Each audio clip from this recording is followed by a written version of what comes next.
sua Bíblia, irmão, no Evangelho de Lucas. Irmãos, eu estarei lendo nessa noite 2 textos e estarei fazendo algumas citações, amém? Mas as citações não precisam que os irmãos corram nelas, porque vão ser apenas citações para dar conteúdo ao texto, amém? Lucas capítulo 5, a partir do verso de número 1. Lucas, Evangelho segundo escreveu Lucas, capítulo de número 5.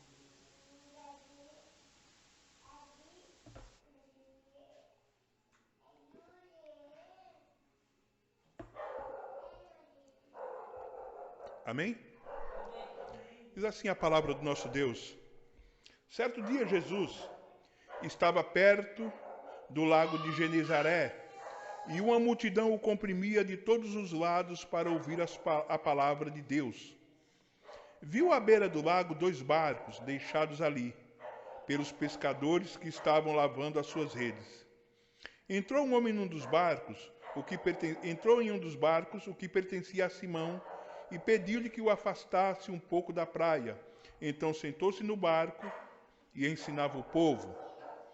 Tendo acabado de falar, disse a Simão: vá para onde as águas são mais fundas, e a todos lancem as redes para a pesca. Simão respondeu: Mestre, trabalhamos a noite inteira e não pegamos nada. Mas porque és tu quem está dizendo isto, vou lançar as redes. Quando fizeram, pegaram tal quantidade de peixes que as redes começaram a rasgar-se. Então fizeram sinais de seus companheiros no outro barco para que viessem ajudá-los.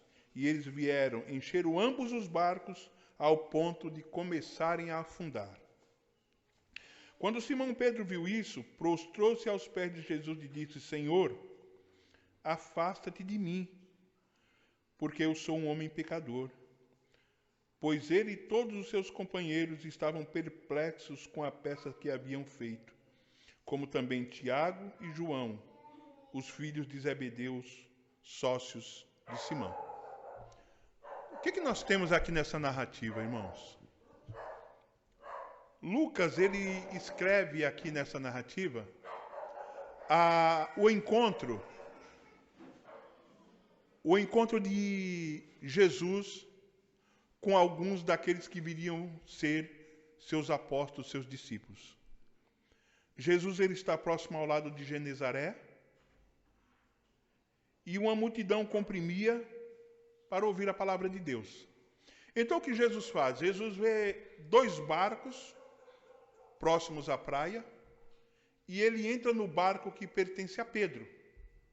E ele pede para Pedro que Pedro se afaste um pouco da praia, entre um pouco com o barco na água, e então dali Jesus ele começa a ensinar aquela multidão que está o ouvindo. E logo depois que Jesus termina o seu ensino, Jesus chega para aqueles homens e diz para que eles lancem as suas redes de novo ao mar.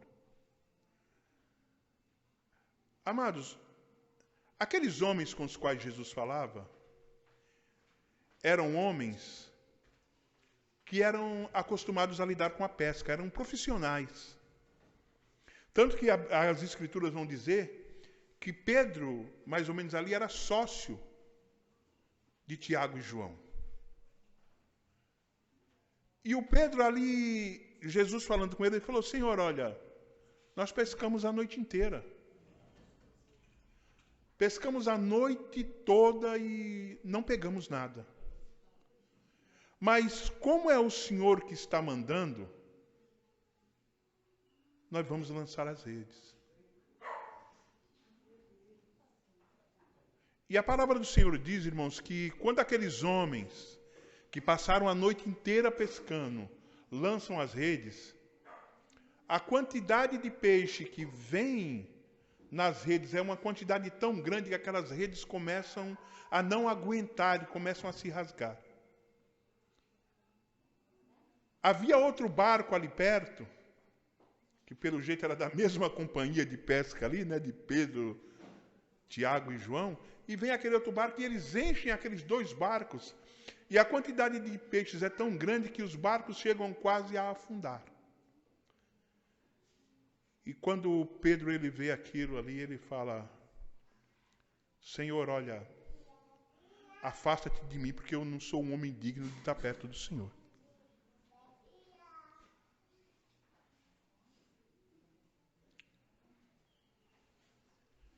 E a Bíblia diz que todo ele, tanto Pedro, como aqueles que estavam junto com eles, ficaram perplexos com o que havia acontecido. E aqui, irmãos, no versículo de número 10 ainda, vai dizer assim, que Jesus disse a Simão Pedro: não tenha medo, de agora em diante você será pescador de homens. Eles então arrastaram seus barcos para a praia, deixaram tudo e o seguiram. Irmãos, preste atenção nesses 2 últimos versículos que eu li, que ele vai ser importante para aquilo que nós vamos contemplar dentro dessa mensagem. Olha o que Jesus diz: não tenha medo, de agora em diante você será pescador de homens. Eles então arrastaram seus barcos para a praia, para a areia, né? Deixaram tudo e eles seguem Jesus. Esses são os primeiros discípulos que Jesus recruta para o seu ministério. Aqueles homens pescadores, que Jesus fala que a partir daquele momento agora não serão mais pescadores de peixes, mas sim pescadores de homens. E parece que eles entendem o recado. Porque a palavra de Deus diz que eles arrastam seus barcos para a praia, largam tudo e seguem Jesus. Você vê que interessante, irmãos? Eles largam tudo que eles têm ali, barco e tudo, e seguem Jesus. E começa ali, irmãos, o ministério de um dos maiores apóstolos da Bíblia Sagrada, que a Bíblia Sagrada nos mostra. O apóstolo Pedro, acompanhado ali de Tiago e de João. Se nós olharmos no Evangelho de Mateus, no capítulo 14, do versículo 22 ao 36, nós vamos ver, irmãos, esse Pedro que acaba de ser recrutado fazendo algo maravilhoso, que termina em fracasso. Nós vemos Jesus andando sobre as águas.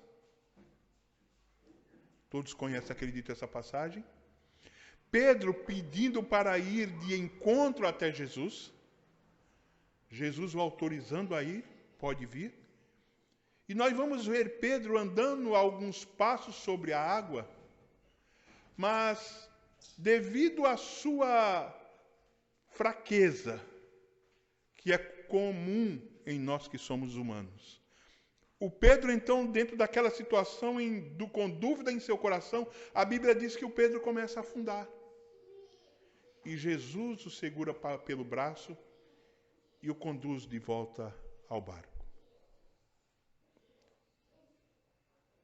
Esse mesmo Pedro, que nós vemos tomando essa atitude de ir até Jesus andando sobre as águas e afundando, nós vemos ele dando uma declaração, uma das maiores declarações da Bíblia, que Jesus diz que aquilo foi revelado a ele pelo Pai, não foi pela carne nem pelo sangue. Jesus, ele está rodeado de seus discípulos e ele pergunta, o que os homens dizem? Quem os homens dizem que eu sou? E a resposta dos discípulos, olha, uns dizem que tu é Elias, né? Outros dizem que tu és um profeta, outros dizem que tu és João Batista. E agora ele se dirige aos discípulos, e vocês? Quem vocês dizem que eu sou? E Pedro, tomando a voz, diz, olha, tu és o Cristo, o Filho do Deus vivo. Jesus chega para ele, olha, bem disseste, Simão Barjonas, Quem te revelou isso não foi carne nem sangue. Eu digo que tu és Pedro, e sobre esta rocha eu edificarei a minha igreja. Você vê, irmãos, que apóstolo que Pedro é. Lá em Mateus 16, irmãos, do 13 ao 26, nós vamos ver o Pedro dando uma outra declaração. Pedro, né, o impetuoso, aquele que já pensa e já fala. Quando Jesus diz que vai para a morte, o Pedro toma a frente de Jesus e fala: Senhor, se tu vai para a morte, eu vou também. Se tu vai para a morte, eu irei contigo. A resposta de Jesus para Pedro é: Pedro, hoje não cantará o galo sem que tu me negue 3 vezes. E o Pedro então fica assustado. O Pedro que dá uma declaração dizendo que vai para a morte com Jesus, que todos podem abandonar Jesus, mas que ele não vai abandonar, ele está pronto para ir com Jesus até a morte. E Jesus fala para ele: hoje mesmo tu vai me negar.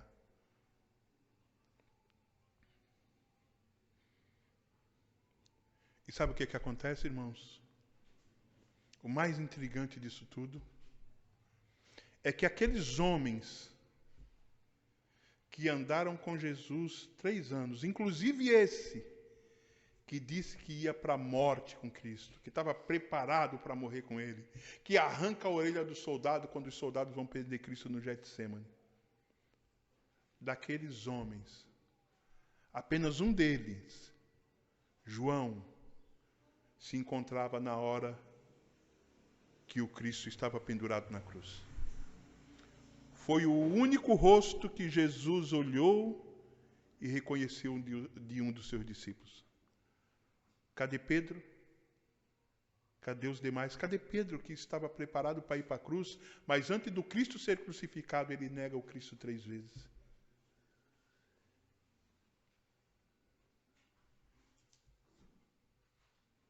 Jesus olha, vê vários rostos no meio da multidão. Mas de homem tem um rosto conhecido. O de João, filho de Zebedeu, irmão de Tiago. Mas aí Jesus é crucificado e, para a glória de Deus e para a sorte nossa, ele ressuscitou. E aquelas mulheres no domingo vão ali, e quando chegam ali a pedra está removida, e onde está o corpo dele? E elas não veem o corpo do Senhor, mas tem 2 homens ali, reluzentes, com roupas reluzentes, e falam para elas: por que vocês procuram no meio dos mortos aquele que está vivo? Ide, dizei aos discípulos, e preste atenção nessa fala, dizei aos discípulos e a Pedro que ele os verá na Galileia. Mas, pastor, Pedro não era um dos discípulos? Ide, dizei aos discípulos e a Pedro que ele os vereis na Galileia. Marcos 16, 7, depois você quiser ver essa fala do Senhor. Não é interessante, irmãos? Mas por que isso? Dizei aos discípulos e a Pedro. Irmãos, será que você, depois de negar 3 vezes que conhece o seu melhor amigo, você ainda se consideraria amigo dele? Pedro, irmãos, pela sua atitude, ele se considerava um excluído. E é por isso que a palavra do anjo é: diga aos discípulos e a Pedro também, que ele os verá na Galileia.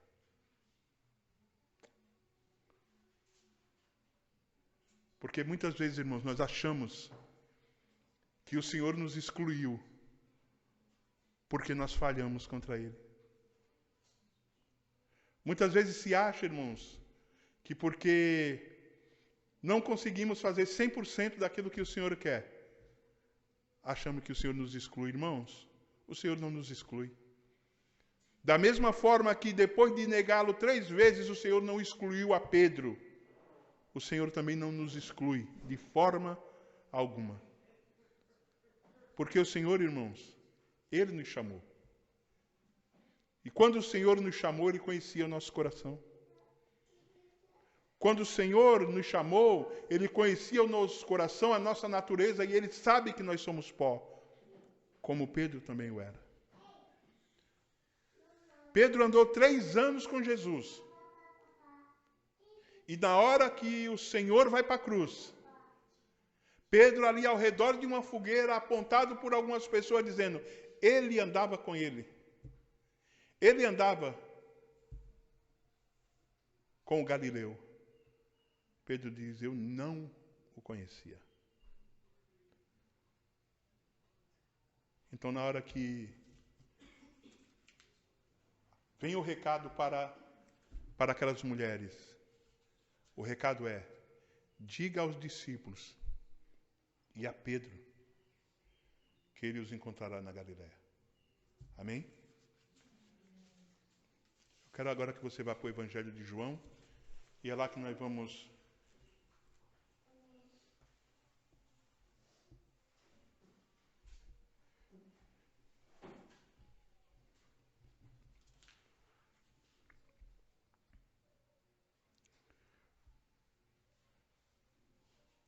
João capítulo 21, o último capítulo do Evangelho de João. Você abre no Evangelho de João e vai diretamente para o último capítulo. Amém?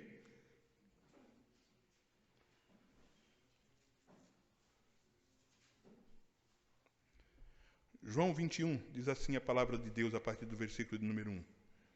Depois disso, Jesus apareceu novamente aos seus discípulos à margem do mar de Tiberíades. Foi assim. Presta atenção na narrativa. Estavam juntos Simão, Pedro, Tomé chamado Dídimo, Natanael de Caná da Galiléia, os filhos de Zebedeu e 2 outros discípulos. Se você olhar direito aqui, você vai ver que existem 7 discípulos do Senhor Jesus aqui reunidos. Eles estão próximos ao mar de Tiberíades. Nós vemos aqui Pedro, Tomé, Natanael, os filhos de Zebedeu, que são Tiago e João, e mais outros discípulos que o texto não nos relata quem são. Ou seja, temos 7 discípulos de Jesus. Né? Dos 11, porque Judas havia já se suicidado, dos 11, 7 estavam presentes nessa cena próximo ao mar da Galiléia. Vou pescar, disse-lhe Pedro, versículo 3. E eles disseram, nós vamos com você. Eles foram, entraram no barco naquela noite e não pegaram nada. Tem alguma coisa semelhante com o texto de Lucas? Olha o que Pedro diz para aqueles outros 6 discípulos. Vou pescar.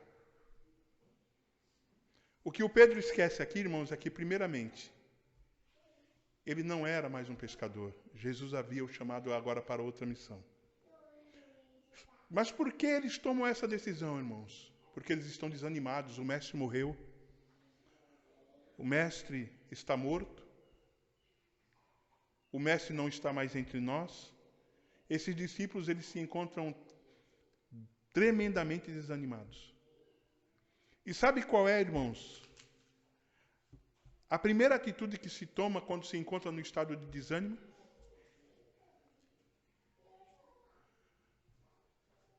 O desânimo, irmão, ele nos faz olhar para a velha vida. Pedro poderia ter falado, vamos orar? Pedro poderia ter falado, vamos fazer um culto, nós 7 aqui? Mas a proposta de Pedro foi, vamos voltar para a velha vida? Vamos pescar? E olha, irmãos, como nós temos o poder de influência com relação às pessoas que estão ao nosso redor. Eu tenho certeza que se Pedro tivesse falado, vamos orar, os outros teriam acompanhado Pedro. Se o Pedro tivesse falado, vamos evangelizar, os outros teriam acompanhado Pedro. Mas Pedro falou, vamos pescar. E todos foram junto com ele. E Pedro não vai sozinho, irmãos. Quando ele fala vamos pescar, ele leva 6 com eles. Ou seja, o nosso desânimo, ele também pode contribuir com o desânimo do nosso irmão. Talvez se nós estivermos juntos, alguns homens, e ao invés de nós falar vamos para o culto, nós falarmos vamos bater uma bola na praia, talvez aquele que chamou consiga enganjar e uma meia dúzia para ir junto com ele. Porque nós, irmãos, temos poder de influência.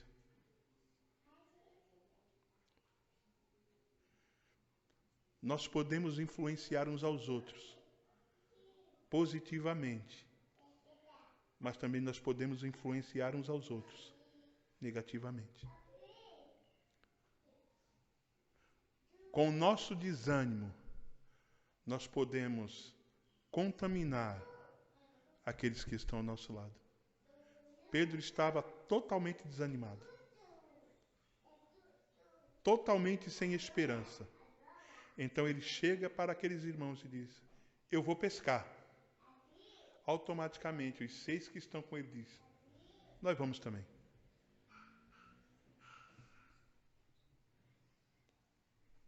E então eles vão pescar.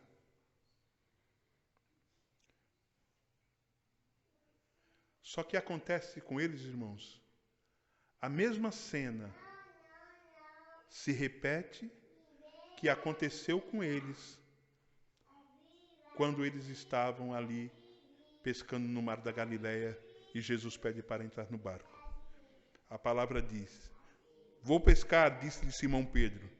E eles disseram: nós vamos com você. Eles vão, entram no barco, mas naquela noite eles não pegam nada. Você lembra do texto de abertura? Pescaram durante uma noite inteira e não pegaram nada. Agora a história se repete. Eles vão, entram no barco, pescam a noite inteira, mas eles não pegam nada. Versículo 4.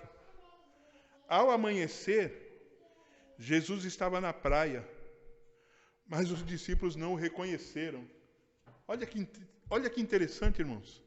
Amanhece o dia, Jesus está ali na praia, e aqueles que andaram 3 anos junto com Jesus não o reconhecem.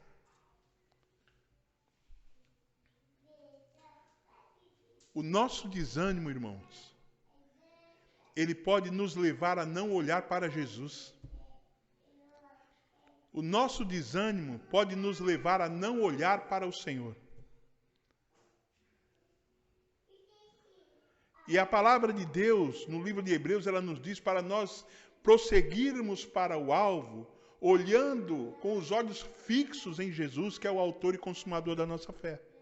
Mas o nosso desânimo, irmão, o nosso desânimo momentâneo, ele pode nos levar a tirar os olhos do Senhor. Aqueles homens estão ali, Jesus está diante deles, mas eles não, com o seu olhar, eles não reconhecem o Senhor.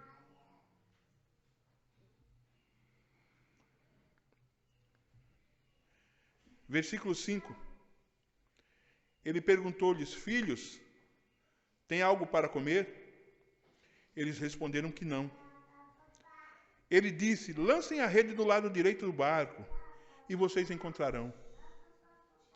Eles lançaram e não conseguiam recolher a rede. Tal era a quantidade de peixe. O milagre se repete. O milagre narrado por Lucas no capítulo 5, a partir do verso 1, se repete agora no Evangelho de João, no capítulo 21. Da mesma forma que eles não pescaram nada durante uma noite, e no outro dia eles encheram 2 barcos. Mais uma vez agora eles pescam a noite inteira, não pegam nada. Jesus manda lançar a rede do lado direito do barco, e agora a rede vem cheia de peixes. O milagre se repete. O discípulo a quem Jesus amava, João, né? Disse a Pedro: é o Senhor. Simão, ouvindo dizer isso, vestiu a capa, pois havia tirado, e lançou-se ao mar. Quando João diz: é o Senhor. Pedro, que está ali pescando bem à vontade, pega a sua roupa, veste, se joga no mar e sai na braçada para alcançar a praia onde o Senhor estava. Os outros discípulos vieram no barco. Pedro, né, o impaciente. Eu vou esperar para ir de barco nada, eu vou na braçada. Jesus está lá na praia, botou a roupa, se jogou no mar e veio na braçada, enquanto os outros vieram no barco. Os outros discípulos vieram do barco, arrastando a rede cheia de peixe, pois estavam apenas a cerca de 90 metros da praia. Quando os desembarcaram, viram ali uma fogueira, peixe sobre brasas e um pouco de pão. Eles vêm com o barco cheio de peixes. Só que olha que interessante, irmãos. Quando eles chegam na praia, já tem uma fogueira com peixes. Isso não é interessante? E aqui eu quero fazer um parênteses, irmãos, dentro do texto, dentro da leitura. O porquê desses peixes já prontos para serem comidos numa fogueira em brasas? Irmãos, eu e você,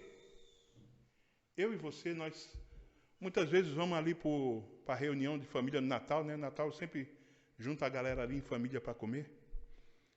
E muitas vezes nós estamos com um problema com alguém ali em nosso meio, mas vai ter muita gente mesmo, eu vou lá comer. Só que o judeu, irmão, ele é diferente.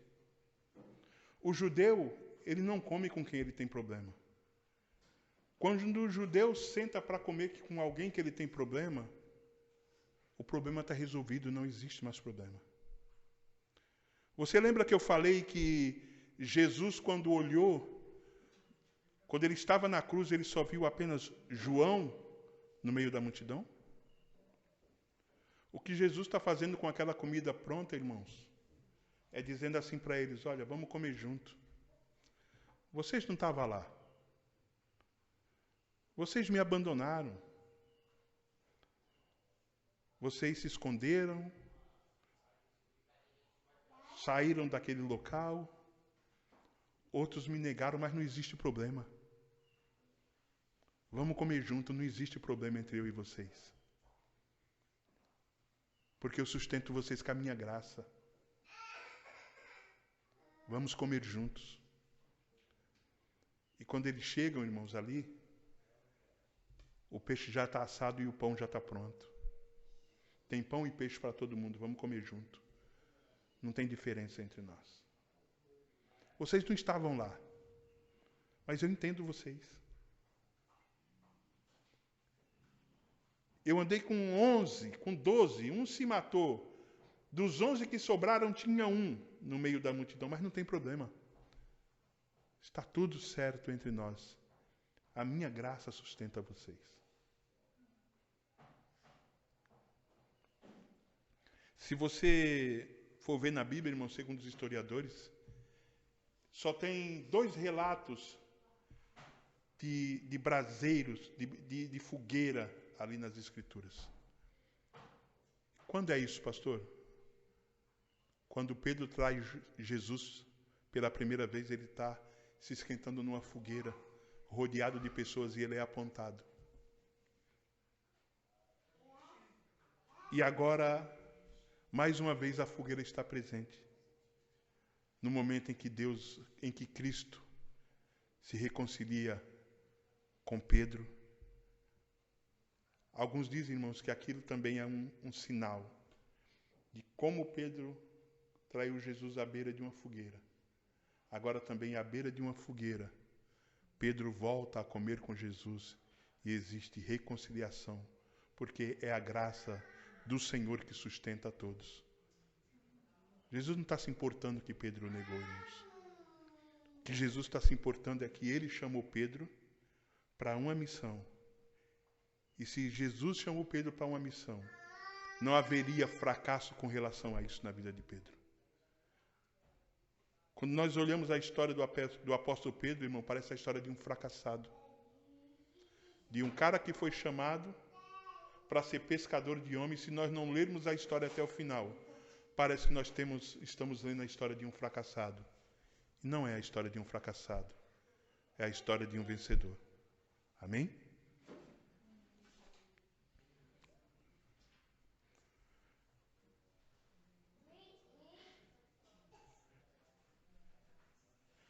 Quando desembarcaram, viram ali uma fogueira, peixes sobre brasas e um pouco de pão. Disse-lhe Jesus: trago algum dos peixes que acabaram de pescar. Simão Pedro entrou no barco e arrastou a rede para a praia. Ela estava cheia, tinha 153 grandes peixes. Embora houvessem tantos peixes, a rede não se rompeu. O que aconteceu com a primeira rede no Evangelho de Lucas? A rede começa a se romper. Agora a rede não se rompe.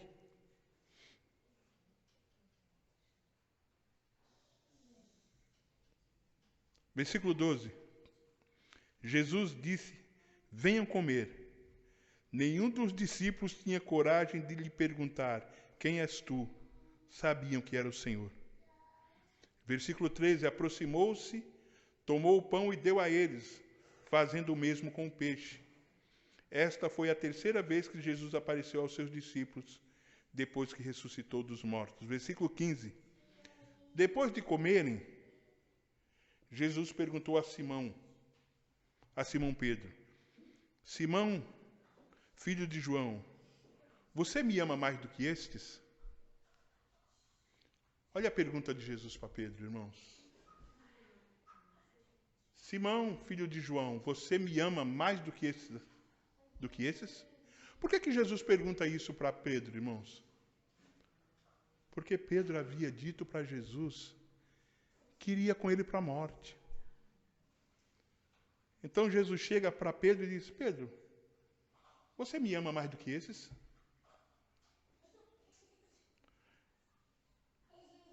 A resposta de Pedro: disse ele: sim, Senhor, tu sabes que eu te amo.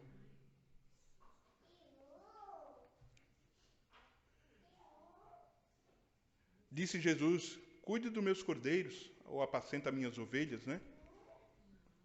Novamente disse Jesus: Simão, filho de João, você me ama? Ele respondeu: sim, Senhor, tu sabes que eu te amo. Disse-lhe Jesus: pastoreia minhas ovelhas. Pela terceira vez ele lhe disse: Simão, filho de João, você me ama? Pedro ficou magoado porque Jesus ter lhe perguntado pela terceira vez: você me ama? E ele disse: sim, Senhor, tu sabes todas as coisas, tu sabes que eu te amo.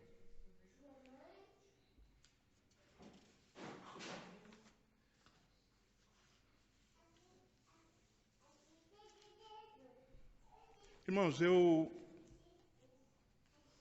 queria, nessa noite, fazer algo que eu não costumo fazer e na raiz desse texto aqui. Porque para nós, muitas vezes nós achamos que esse texto aqui, Jesus apenas pergunta 3 vezes, porque Pedro negou 3 vezes. Mas existe algo, irmãos, dentro desse texto aqui, nos seus originais, que ele nos esclarece porque Jesus, então, ele perguntou 3 vezes a Pedro a mesma coisa. Nós sabemos, irmãos, que na língua grega existem vários tipos de amor. Existe o amor ágape, que é o amor sacrificial. E existe o amor filos, que é o amor de irmão. O amor comum de um para com os outros. Como existe também o amor eros, né? De onde vem a palavra erótico, que é o amor de um marido para com a esposa. E nesse texto aqui, irmãos, quando Jesus, nesse diálogo entre Jesus e Pedro, existem dois verbos aqui para a palavra amor. Tá? O verbo agapau e o verbo filéu. Então, na primeira pergunta que Jesus faz a Pedro, a pergunta de Jesus, na verdade, no grego seria mais ou menos essa: Petrus, agaspa-me? Ou seja, Pedro, tu me amas a ponto de dar a vida por mim? Tu me amas a ponto de se sacrificar por mim? E a resposta de Pedro é filo-se, do verbo filéu. Filo-se. Eu gosto do Senhor. E Jesus, mais uma vez, ele vai fazer a pergunta da mesma forma como ele fez a primeira. Petros, agaspa-me? Você me ama com amor sacrificial? E a resposta de Pedro é filo-se. Porque Pedro ele entendeu agora, irmãos, depois de tudo que aconteceu, que o amor que ele tinha pelo Senhor verdadeiramente não era um amor a ponto de fazer aquilo que ele falou que faria, de morrer por causa de Cristo. Ele entendeu isso, irmãos, a partir do momento que ele negou Jesus. Ele entendeu que o amor que ele tinha pelo Senhor não era um amor a ponto de morrer pelo Senhor. Porque se fosse, ele não teria negado o Senhor. Ele teria feito o que ele falou. Senhor, se for necessário, eu morro juntamente contigo.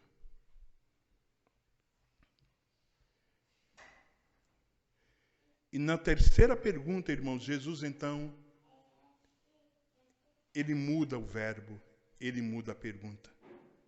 E a pergunta dele agora, na terceira vez, é: Petros, fileis-me? Pedro, tu gosta de mim? E por isso Pedro, ele se entristece. E fica claro para Pedro, irmãos, que ele, com as suas deficiências, com a sua humanidade, ele não é capaz de ir para a cruz com Cristo. Jesus estava humilhando Pedro? Jesus não estava humilhando Pedro.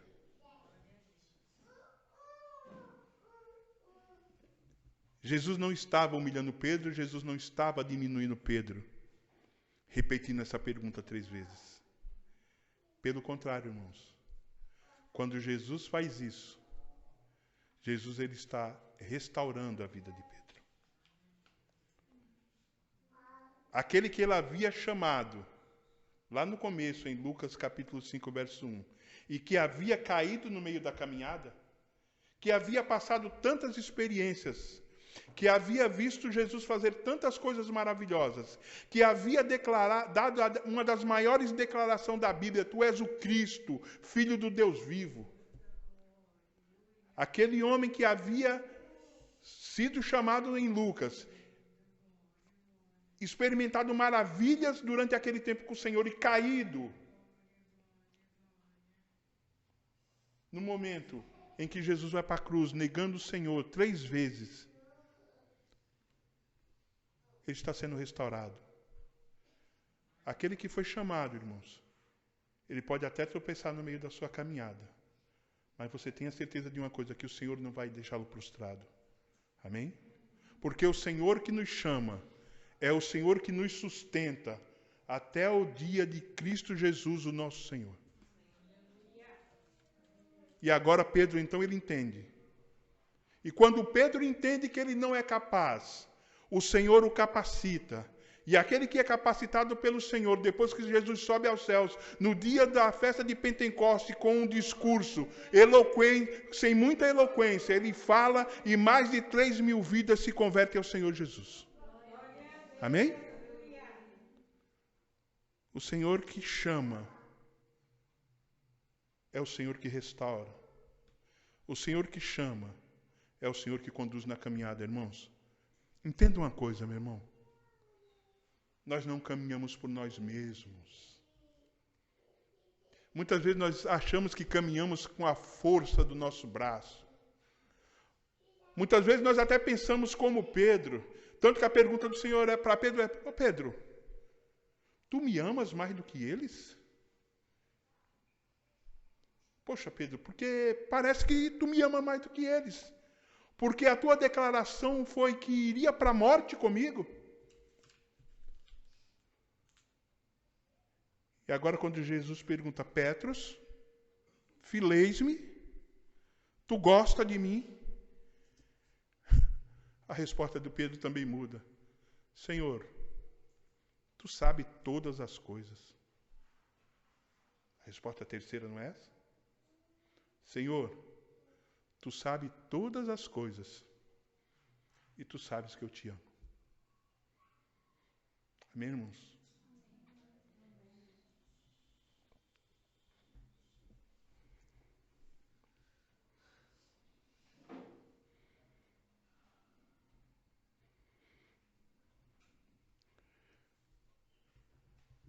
E a resposta de Jesus é, mais uma vez, pastorei as minhas ovelhas. Irmãos, nós pelo menos...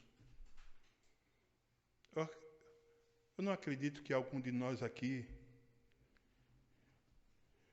quando Jesus pergunta, agaspa-me, nós responderíamos sim. Mas acredito que se Jesus perguntasse para nós, vocês gostam de mim? Vocês não estão prontos para ir para a morte por mim, mas vocês gostam de mim? Acho que nós falaríamos, gostamos, Senhor. Tu sabe todas as coisas, nós gostamos do Senhor.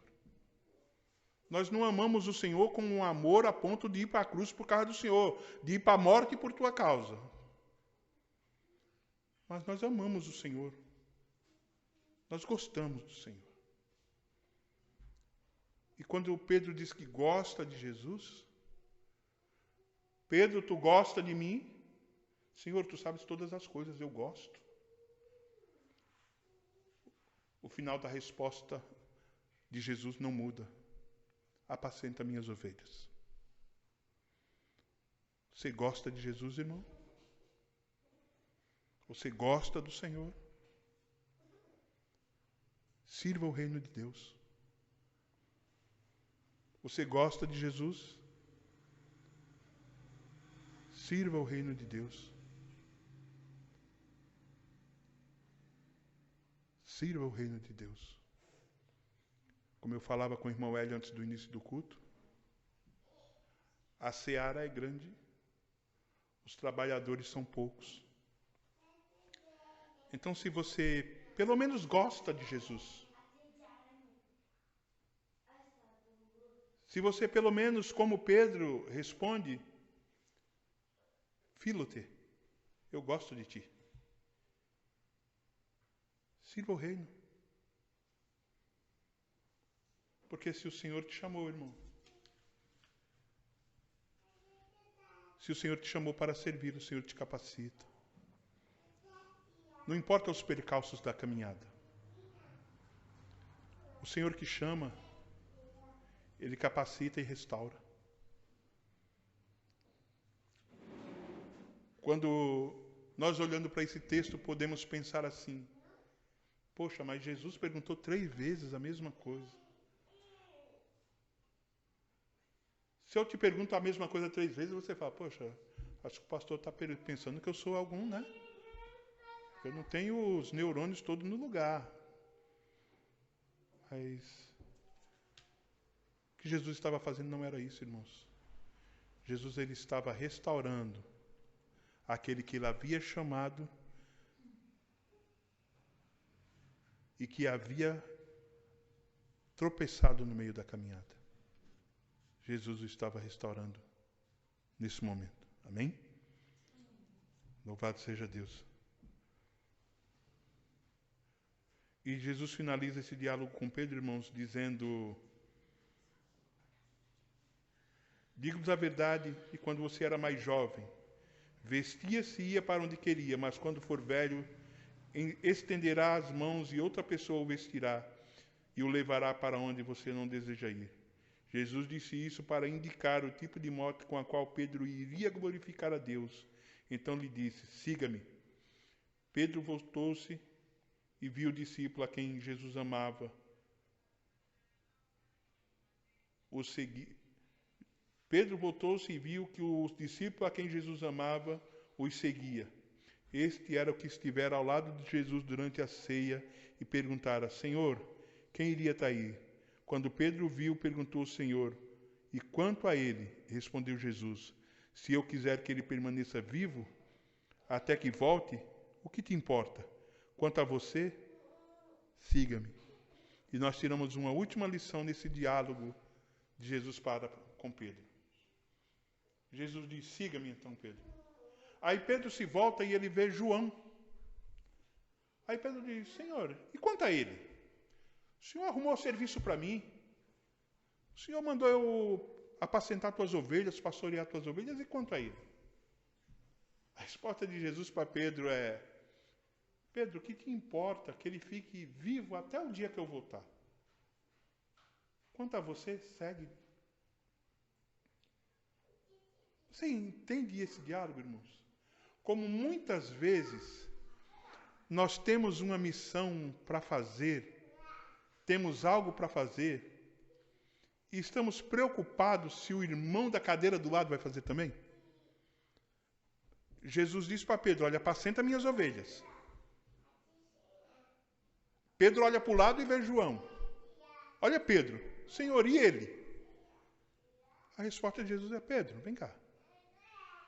Eu estou pedindo para tu apacentar, Pedro. Estou pedindo para tu trabalhar. Se eu quiser que ele fique vivo até que eu venha, que importa? Me segue. Faz o que eu estou te pedindo. Muitas vezes não é assim, irmãos? Fica parado olhando para o irmão da cadeira do lado. Pô, eu vou fazer isso na igreja e... Poxa, mas e o irmão? Eu vou fazer isso na obra de Deus e o irmão? E a irmã, né? Poxa, eu trabalho na igreja, eu faço isso, e aquela irmã do lado ali, o que ela faz? Irmãos, quando Jesus ele nos chamou para nós fazermos. O chamado é para todos. O chamado é para todos, irmãos. Se alguém que está sentado do teu lado não está fazendo, ele não está sendo obediente ou ele está negligenciando. Faça você o que você foi chamado para fazer. Pedro estava preocupado se João ia fazer alguma coisa. Jesus falou, Pedro, não importa se ele vai ficar vivo até que eu venha, siga-me. Faz você. E esse homem, irmãos, tão cheio de altos e baixos, foi morto por Jesus como um dos maiores apóstolos do início da igreja. Foi morto, crucificado de cabeça para baixo, porque não se achou digno de ser crucificado do mesmo jeito que o seu Senhor. Apóstolo Pedro e apóstolo Paulo. Nero coloca fogo em Roma. Dos 14 bairros, sobram 4. 4 bairros de cristãos e judeus. Nero aproveita, deixa e manda matar judeu de brincadeira. Cristão é amarrado em poste para iluminar a cidade de Roma. Esses 2 homens dão a vida por Cristo. Paulo é decapitado porque era cidadão romano, então tinha direito a uma morte rápida. Pedro crucificado porque era judeu. E na hora da crucificação pede para ser crucificado de cabeça para baixo, porque não era digno de morrer como Jesus. Mas uma coisa nós entendemos com a história de Pedro, irmãos, que o Deus que nos chamou é o Deus que conduz a nossa história, e se precisamos de restauração, também é Ele que nos restaura. Amém?